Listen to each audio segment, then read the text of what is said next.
Welcome everybody to my YouTube channel. My name is Abel Garcia and today we will be learning about the combinator in propeller heads Reason. We can use this tutorial for any version of Reason. So let's open up Reason first. Once you open up Reason, this will be the main page. On the left hand side we can see some little sections: instruments, effects, utilities, and players. Let's double click on utilities.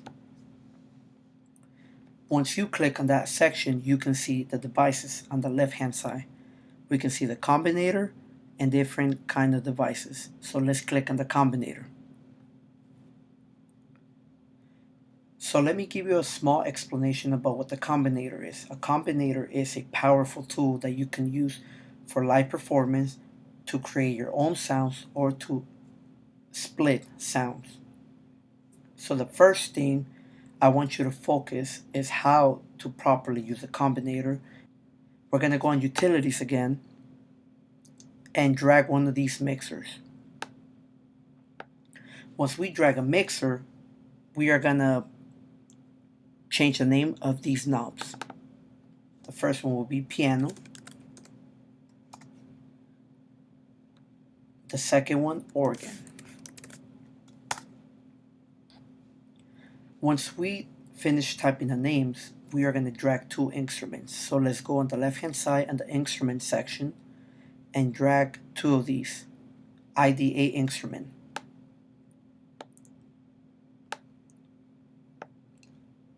The first one will be the piano.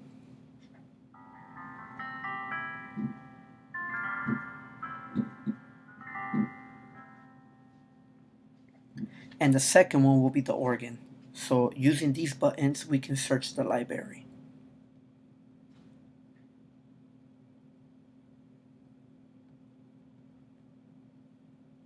Let's mute the piano so we can hear the organ.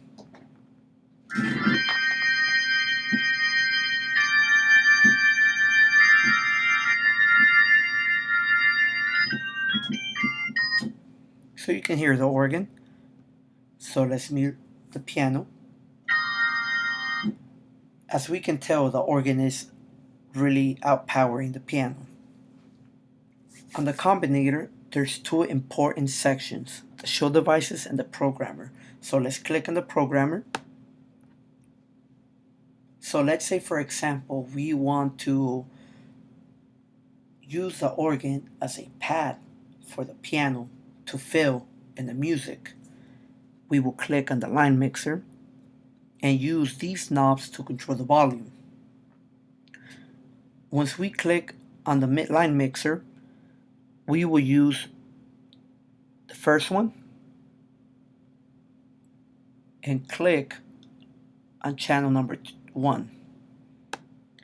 This volume will control the piano. We'll click again on the line mixer.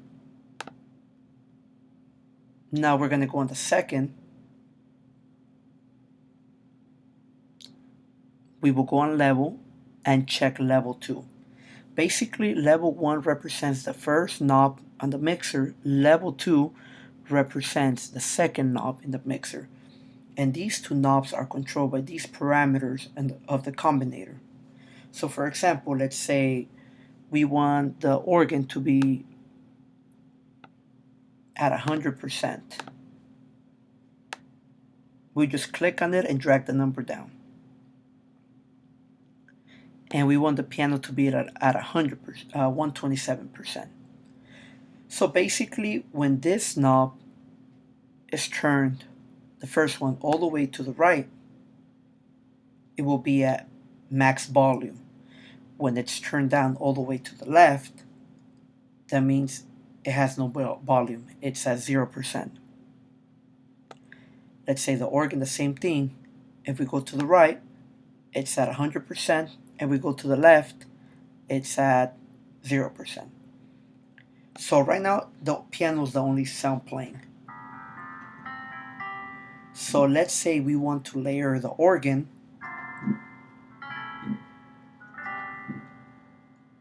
We can start rolling the knob towards the right, and we can start hearing the organ.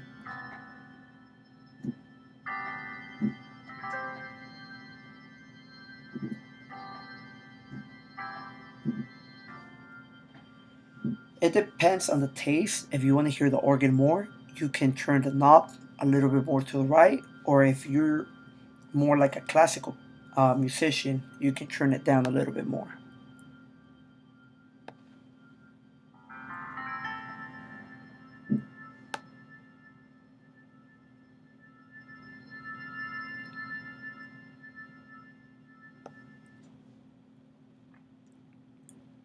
Now let's see the different parameters for each instrument. We're going to start here. This is basically where you receive the notes, the range of every single key of the instrument, the velocity. This is the volume, the transpose. Let's mute the organ for a second. Let's say we want the piano to be transposed to a whole octave up. So we will take it 12 semitones up.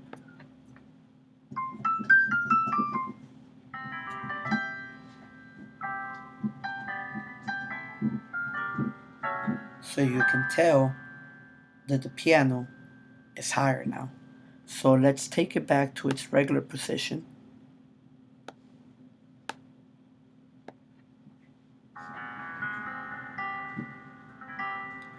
It's back to its normal. So these knobs right here control different parameters now. Let's say you want to use the pinch bend.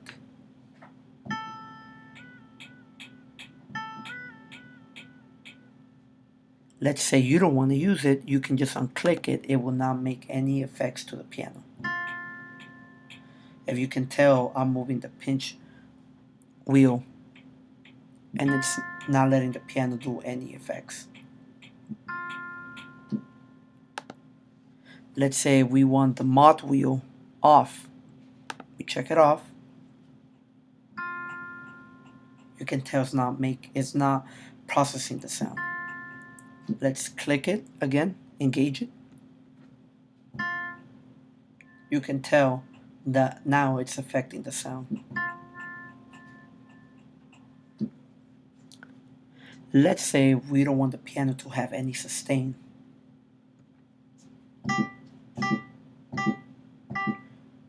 My foot is off the pedal right now.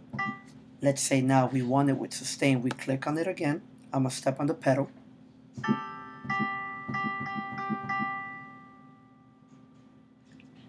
So this is different ways that you can use a combinator. Let's say we want to split the piano in half. From C4 below, we just want to hear the organ. From C4 up, we just want to hear the piano. So now the thing that we're going to do is use these two buttons right here.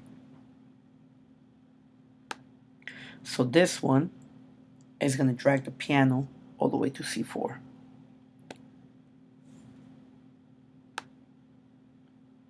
So anything below C4, you will not hear the piano. I'm playing the piano, but it's not sounding because I cut it. Now let's go up in C4. You can hear it. So let's unmute the organ. Let's say, for example, now we want to do this, but the opposite. We don't want to hear the organ, anything after C4. So we just click on the high and drag it down. So I'm going to play the organ at the low end. Let's bring up the volume.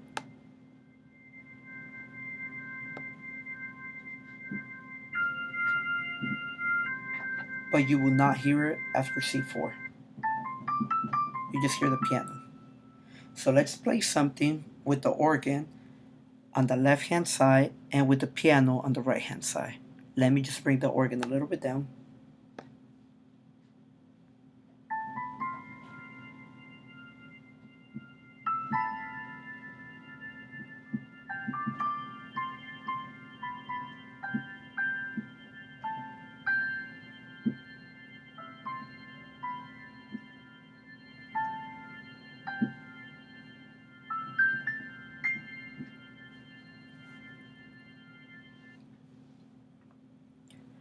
So that's the way that you can use a combinator.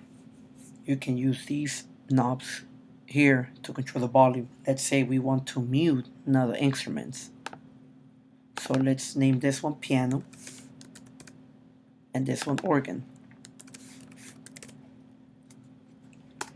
Let's say we want to use these buttons to mute the piano instead of muting it from the mixer or from the instrument. So we're going to go back to the line mixer, click on it, and where it says button 1, we're going to go on mute and click on channel 1, which is the mute button on channel 1.